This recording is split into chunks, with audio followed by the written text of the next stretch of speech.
Mesdames et messieurs, bonjour, bienvenue sur ITV, votre chaîne préférée. Bienvenue dans cet entretien spécial. Nous avons aujourd'hui l'honneur et le plaisir de recevoir Madame Makamara. Elle est journaliste ivoirienne de passage à Dakar. Elle est spécialisée en questions de défense et sécurité pour parler de fake news. Bonjour Madame Kamara. Bonjour Barry. Et bienvenue.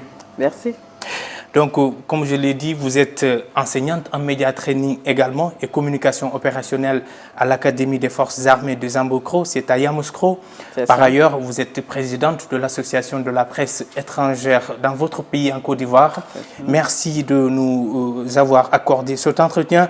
Comme je le disais tantôt, vous êtes de passage ici, vous avez participé à l'atelier, la 4e édition du gingembre littéraire. Vous avez présenté un exposé. Première question fondamentale ici, c'est quoi la différence entre fake news et deepfake? Alors, la différence entre fake news et deepfake, c'est-à-dire les deepfakes c'est nouveau. C'est arrivé autour des années 2016-2018. C'est la manipulation par l'informatique des images qu'on anime, c'est la manipulation de l'audio qui identifie votre voix et qui, à travers l'intelligence artificielle, permet de faire la lecture avec votre voix de ce que vous voulez faire dire à ce robot qui est derrière votre ordinateur. Grâce à des quoi? Grâce à des applications, c'est vraiment de l'intelligence artificielle et ce sont des applications qui sont développées dans ce sens-là et ça vous permet avec plusieurs images d'animer et de faire croire au fait à une catégorie de personnes, de faire passer des messages qui ne sont pas des vôtres. Ça vous fait dire ce que vous n'avez pas dit. C'est de l'usurpation de titre, c'est de l'usurpation de la créativité, c'est de l'usurpation de la crédibilité, de la morale en tout cas des gens. Donc c'est illégal? Illégal et oui et non. Illégal parce que c'est sorti de son contexte d'utilisation. Légal parce que ce sont des logiciels effectivement qui sont utilisés pour des doublages en cinéma. Le cinéma utilisait également ces logiciels-là en cas d'absence au fait d'un acteur qui est peut-être décédé, qui est peut-être absent, et peut-être une actrice qui est peut-être enceinte, qui ne peut plus jouer le rôle. Donc, on utilisait ces logiciels-là. Donc, c'est travesti. Voilà, pour justement éviter un peu cette absence de l'acteur pendant le tournage. Mais aujourd'hui, c'est sorti de son contexte et c'est utilisé à des fins malveillantes, à des fins de manipulation, voilà, d'où le nom de deepfake. C'est un anglicisme, il y a beaucoup d'anglicisme dans le jargon, mais comment identifier une vraie information? Comment distinguer la vraie de la fausse? Comment savoir qu'aujourd'hui, qu'une vidéo rendue virale, et c'est de deepfake? Comment l'identifier? Alors, les recours restent encore difficiles. Hein. C'est pas évident. Il faut être très vigilant déjà. Il faut déjà savoir qu'il existe effectivement de la manipulation à travers les images et les vidéos. Je peux déjà citer une vidéo de Barack Obama qui avait été diffusée. Et dans cette vidéo, on faisait dire à Barack Obama n'importe quoi sur Donald Trump. Il y a eu également une vidéo du directeur général de Facebook qui faisait croire au monde entier qu'il pouvait, à travers en tout cas son réseau Facebook, manipuler le monde et qui était une fausse vidéo. Donc, pour vous dire, effectivement, je prends le cas du Gabon où lorsque le président Ali Bongo était malade, en 2018, il devait faire la présentation de vœux en fin d'année. Et la vidéo qui a été présentée, parce que c'était quelqu'un qui était amaigri, avec le maquillage, tout ça, les gens ont tous se douté de cette vidéo et se sont dit que c'est une vidéo deepfakée. Une semaine après, il y a eu un coup d'État parce que les gens disaient que c'était une vidéo deepfakée, qu'Ali Bongo serait décédé et les gens ne voulaient pas le dire. Donc, une semaine après, ça a donné ce que nous avons assisté, ce coup d'État manqué. Tentative de coup d'État manqué au niveau du Gabon. Donc, ça veut dire que même les autorités, les gouvernements utilisent des deepfakes? Oui, au fait, même les fake news sont utilisées hein, et ça fait partie de la guerre hybride dans la communication. Et ça, je le dis aisément en tant que spécialiste sur les questions militaires et sécuritaires. Quand nous voyons le cas de la Russie, nous voyons le cas de l'Ukraine et autres, tout ça, et la guerre hybride, elle n'a pas que commencé maintenant, elle a commencé depuis la Première Guerre mondiale, avec l'appel, je crois, c'est de Gaulle sur BBC, tout ça. Donc, elle existe. La manipulation, elle a toujours existé, mais sauf qu'aujourd'hui, elle est venue sous une autre forme, une forme qui est vraiment une forme de proximité pour nous. C'est-à-dire, c'est notre quotidien, c'est le téléphone, c'est l'ordinateur que nous utilisons tous les jours. C'est tout le monde aujourd'hui qui peut s'adonner à ces manipulations, que ce soit des manipulations en texte écrit, des manipulations d'images avec les deepfakes, aujourd'hui à la porte, au fait de l'Afrique. Et c'est beaucoup inquiétant. C'est ce qui inquiète parce que l'Afrique, au fait, est encore dans une démocratie embryonnaire. Elle n'est pas vraiment très prête à guérir. Donc, les deepfakes qui viennent s'ajouter sur les fake news, ça fait un peu trop pour des États africains pas vraiment préparés, armés démocratiquement. Comme quoi, tout le monde ne marche pas, ce n'est pas une marche au même pas. C'est-à-dire, l'Afrique, on fait face à d'autres défis, vous l'avez dit. Justement, mais comment s'y prémunir? Comment se prémunir de ces deepfakes? Alors, comment s'y prévenir? Je le dis toujours, c'est la vigilance. Pour le moment, c'est la vigilance. Des recours sont en marche. Hein. Les gens essaient de trouver des logiciels. Il existe des logiciels également pour voir si ces vidéos sont deepfakées. Mais il faut que le doute s'installe avant d'aller vérifier, n'est-ce pas? Donc, tout le monde doit faire face à une certaine vigilance. Quand vous êtes en face d'une information, il faut d'abord prendre du recul avant de la partager. Alors, vous avez le deepfake AI, qui est aussi un logiciel de vérification. Quand vous mettez l'image, on vous dit exactement quand est-ce que la vidéo a été deepfakée, dans quel contexte, comment ça a été sorti de son contexte. Vous avez également les métadonnées, métadonnées.com, je crois, qui également permet effectivement de te faire sortir tous les codes de métadonnées des images qui ont été utilisées. Donc, pour le moment, il est un peu difficile. De dire qu'il existe des recours, mais c'est la vigilance. La vigilance sur quoi? Sur le clignement des yeux, par exemple, qui est très fréquent, parce qu'un humain cligne entre 2 et 10 secondes, pas plus, pas moins. Donc, il faut faire attention. Il faut faire attention également à la lumière sur le nez, qui devient un peu orangée parce que ce n'est pas la lumière réelle d'une caméra. Il faut également regarder l'alignement des lèvres. La synchronisation n'est pas forcément parfaite, mais pour dire que ça, ce sont d'abord des étapes que nous regardons. Mais les choses évoluent. D'autres logiciels sont en train de parfaire parce que, comme je viens de le dire d'entrée, c'est des logiciels, c'est des applications qui sont utilisées sur le plan cinématographique. Donc, les gens essaient de parfaire. Donc, bientôt, est-ce qu'on pourra, à vue d'œil, identifier ces erreurs? La question reste posée, mais la vigilance, au moins chacun peut la faire. D'accord. D'accord. Durant quand même l'un de vos exposés, durant cette 4e édition du gingembre littéraire, vous avez axé votre intervention sur la menace. En quoi ces fake news sont une menace au vivre ensemble? Est-ce que vous avez pu évaluer ces menaces-là, notamment dans nos pays? En quoi, aujourd'hui, elles constituent une menace au vivre ensemble? Alors, tout à l'heure, je disais qu'elle constitue une menace parce que nous sommes à une étape embryonnaire de notre démocratie. Elle constitue une menace parce qu'aujourd'hui, elle est utilisée pour des excuses. Des hommes politiques l'utilisent comme excuse à certaines dérives qu'ils racontent. C'est facile de faire peut-être une dérive de publication et après on dit non, que c'est une vidéo qui était deepfakée. Ça fait partie des excuses.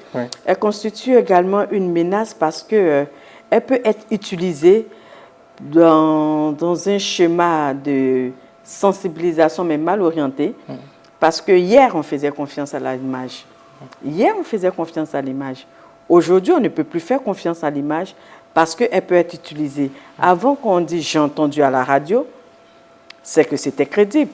Quand on dit « j'ai vu l'image, j'ai vu la vidéo », c'est que c'était crédible. Mais est-ce qu'aujourd'hui, on doit encore faire confiance à l'image? Je dis non, on ne peut plus faire confiance à l'image parce que ce sont des vidéos de fausses vidéos, mais en vrai, faux. Je ne sais pas si je me fais vraiment comprendre, oui. de fausses vidéos, en vrai et faux. Parce que le vrai, il existe, parce que quand vous regardez à vue d'œil, c'est tout de suite beau, c'est tout de suite bon. La même voix. La même voix, c'est la personne qui parle. Tout le monde n'a pas cet esprit critique pour dire, ah, il y a un doute. Vous comprenez, même les journalistes tombent dans ce piège, au fait. Voilà. Mais par contre, quand vous prenez un peu de recul, vous voyez que la voix est un peu robotisée, l'alignement des lèvres n'est pas forcément, la synchronisation n'est pas parfaite. Vous voyez au niveau de clignement des yeux, c'est pas cohérent. Souvent, c'est un journal télévisé qu'on présente, hein, un vrai journal avec un vrai décor. Mais quand vous faites attention à la charte graphique, vous réalisez que c'est un faux journal. Et au Mali, ça fait vraiment... sensation? Oui, au Mali, parce qu'avec la crise, on a constaté, on a vu un journal de France 2, voilà, présenté, c'était des avatars, au fait. Ce sont des avatars qui existent avec le logiciel Synthesia. Donc, vous prenez un avatar, vous donnez une voix à cet avatar-là, et puis bon, tout de suite, tu commences à lire ce que, puisque vous écrivez le texte et vous faites lire à votre avatar ce que vous voulez faire dire. Ouais. Donc, il raconte tout ça. Donc, vous comprenez que c'est une menace à une porte africaine, jeune dans sa démocratie, une porte sensible aux terroristes, une porte sensible à plusieurs fléaux que nous constatons, et surtout aussi sur le plan religieux, parce que vous savez combien de fois nous écoutons nos hommes religieux.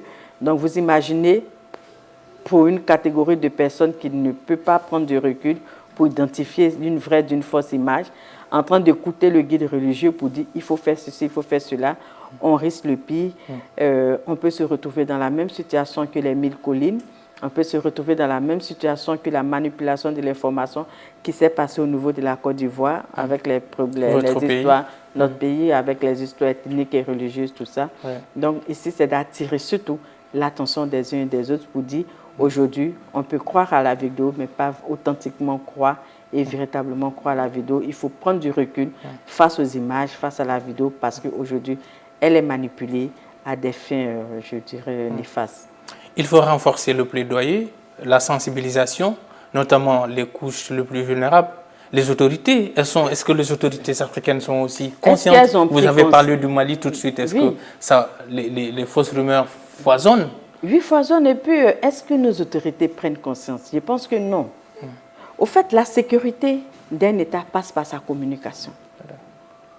C'est ce qu'il ne faut pas oublier. Et ça, je l'enseigne à mes élèves, à mes élèves à l'école de police à Abidjan.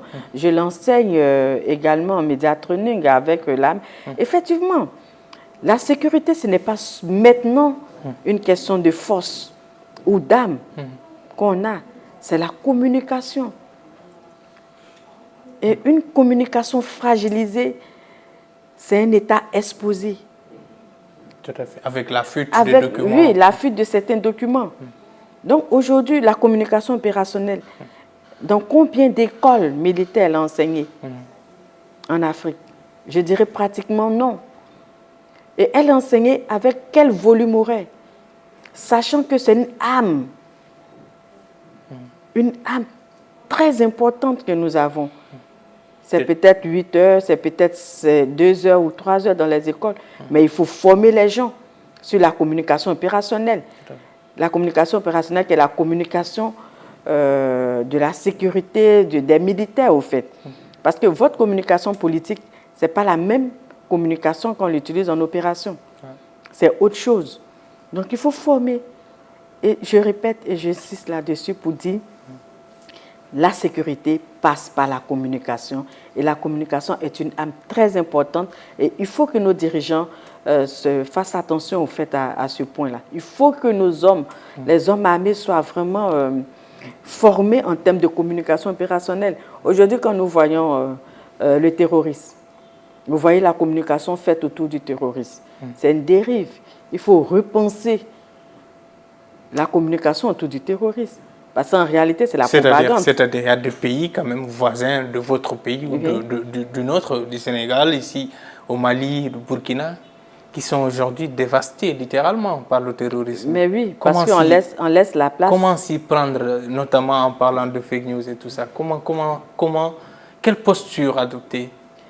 En fait, justement, quand je dis il faut communiquer, il ne faut pas laisser la place aux rumeurs.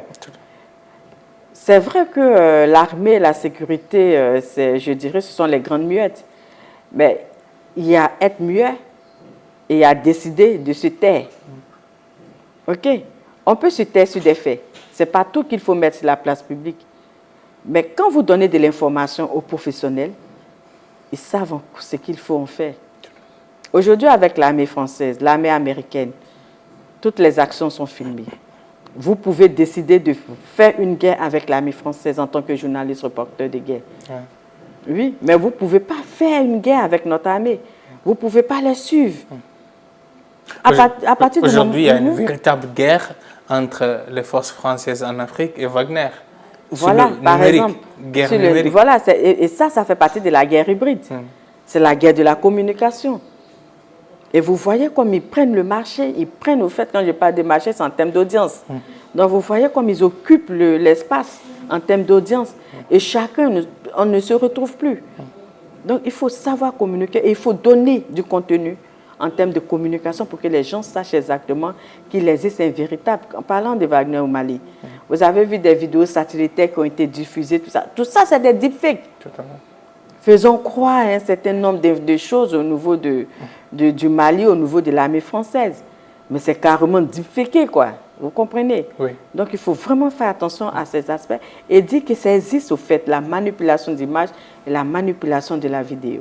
L'un des antidotes, peut-être, de ces deepfakes et fake news, c'est le fact-checking. Le fact-checking que vous conviendrez avec moi. Peut-être ce n'est pas trop répandu dans nos pays, dans nos rédactions. On l'a vu ailleurs, dans d'autres pays, en Occident. Aujourd'hui, c'est devenu une pratique institutionnalisée dans les rédactions. On consacre une rubrique entière au fact-checking. On vérifie les informations. On explique comment une telle personne, une telle institution a manipulé l'opinion dans une... Ce n'est pas le cas chez nous. Comment peut-on le combattre alors que souvent nos médias en Afrique manquent de moyens?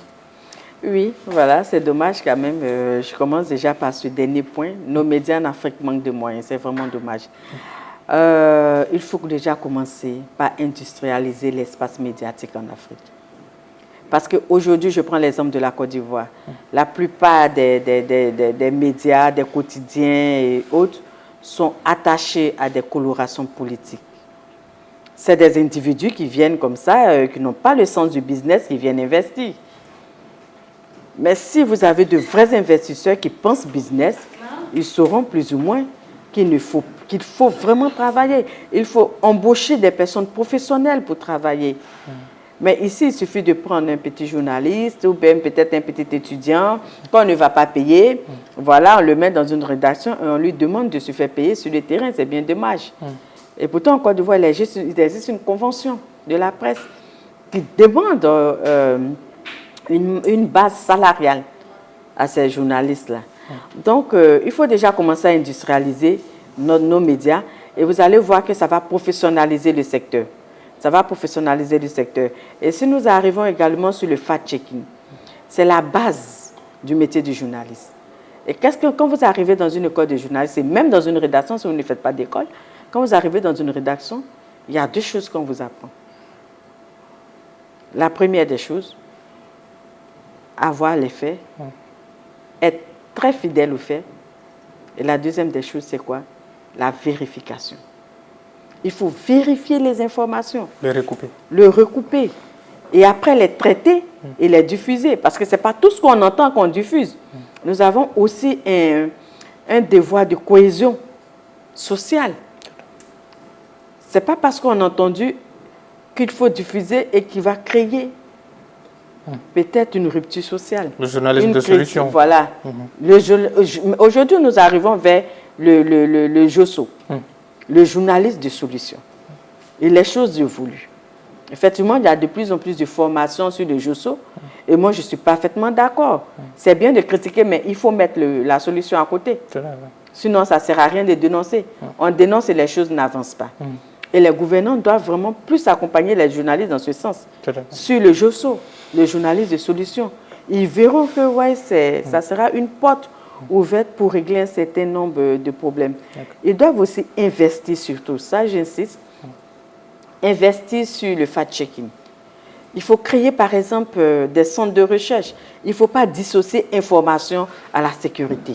C'est des choses qui doivent aller ensemble. Et ça, c'est mon avis et je le soutiens. C'est important, on est un peu rattrapé par le temps. Peut-être dernière question, hein. Vous avez eu une expérience riche en Afrique, vous avez couvert de nombreux pays, en Côte d'Ivoire, dans votre pays, au Mali, au Burkina, en Centrafrique. Que regard portez-vous peut-être brièvement sur votre pays qui sort quand même d'une crise d'une décennie? Aujourd'hui, ça fait plus de 10 ans, 11 ans que la Côte d'Ivoire est stable. Comment se porte le pays, brièvement? Alors, la Côte d'Ivoire se porte bien, pour le dire. Aujourd'hui, 10 ans en arrière, si vous avez déjà visité Abidjan, quand vous repartez, je ne dirais même pas seulement Abidjan, toute la Côte d'Ivoire est pleinement chantier. La Côte d'Ivoire est vraiment en chantier et les choses évoluent. Nous approchons tout doucement vers les élections présidentielles de 2025. Certaines personnes s'inquiètent, elles ont raison d'être inquiètes. Mais je pense qu'ici, il faut plus travailler sur les hommes de médias en Côte d'Ivoire parce qu'on sait exactement combien de fois c'est important quand une information n'est pas contrôlée, n'est pas maîtrisée, quand une information peut créer une guerre. Voilà, donc il faut vraiment travailler sur ce volet-là. Si l'écriture, que ce soit des blogueurs, parce qu'on assiste maintenant à une catégorie de personnes voilà, qu'on appelle des influents, qu'on appelle des blogueurs, qui ont vraiment leur place. Qui ont vraiment leur place, mais il faut essayer de dissocier les choses et surtout de ne pas laisser tout le monde parler des points aussi sensibles comme ça sur une place. Je pense qu'il faut régir vraiment le secteur des médias en griffe qui prend en compte l'Internet, qui prend en compte le cinéma, qui prend en compte la presse. Donc, je pense que la Côte d'Ivoire va bien. Et vous voyez, elle est en chantier. Voilà, les choses évoluent parfaitement au niveau d'Abidjan. Dieu merci, ça va. Dans la pratique de la profession aujourd'hui, la Côte d'Ivoire, on dit souvent, brièvement, qu'elle est entrée un peu tardivement dans la libéralisation, notamment dans le domaine télévisuel. Aujourd'hui, c'est un peu le cas. Est-ce qu'il ne se pose pas quelques défis comme la formation de journalistes? Alors, le défi est présent. Hein. Si, il faut former des journalistes. Il faut former les journalistes et aujourd'hui, l'Institut des sciences et technologies, dirigé par M. Alfred Damoussa, un ancien journaliste, brillant et éminent journaliste d'ailleurs, laisse ses traces, est en train de laisser ses traces dans cet Institut des sciences et technologies de la communication en Côte d'Ivoire. Aujourd'hui, quand nous voyons un peu la qualité de ces jeunes qui sortent de cette école, c'est vraiment une qualité que nous n'avons pas eu au début, voilà, parce que nous n'avons pas été formés immédiatement. Donc, le défi s'impose, il faut former les jeunes, mais une chose est de former, mais une chose est de leur trouver de l'emploi. Et c'est ce problème qui se pose au fait au niveau de la Côte d'Ivoire. Ces jeunes sont formés et après, ils sont obligés de se reconvertir. Quel gâchis. Voilà, quel gâchis. Pourtant, on forme quand même de brillants jeunes dans le métier de la communication, dans le métier du journalisme, de la presse. Il faut vraiment réfléchir, pour voir dans quelle mesure ces jeunes-là ne puissent pas vraiment sortir de cette ligne quand même qui...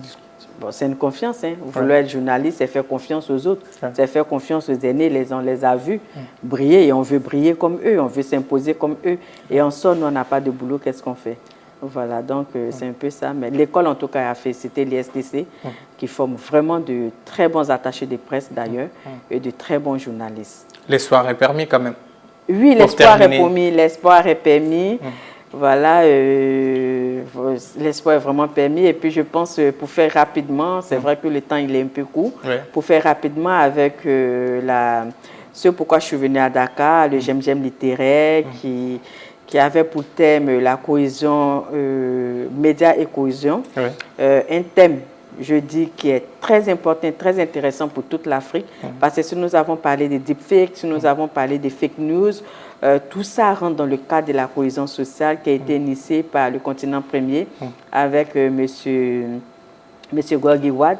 Donc, je pense que ce sont des initiatives qui sont à encourager et à féliciter, surtout par nos gouvernants, parce que c'est quand même un projet qui a regroupé tout le monde, quel que soit votre bord politique, vos idéologies politiques ou quoi que ce soit. Tout le monde était là, une plateforme vraiment où chacun s'exprimait, de libre expression, mais avec un intérêt commun, c'est la paix et la cohésion. Donc, c'était vraiment... C'est important, voilà, c'est important. Merci beaucoup, Madame Camara. On rappelle que vous êtes journaliste ivoirienne, vous êtes spécialisée en questions de défense et sécurité, et notamment des fake news, comme c'est la tendance aujourd'hui, c'est la technologie. Vous avez présenté un brillant exposé lors de cette rencontre. Bravo à vous, mesdames et messieurs. C'est la fin de cet entretien spécial. Merci de l'avoir suivi. Excellente suite de programme sur ITV.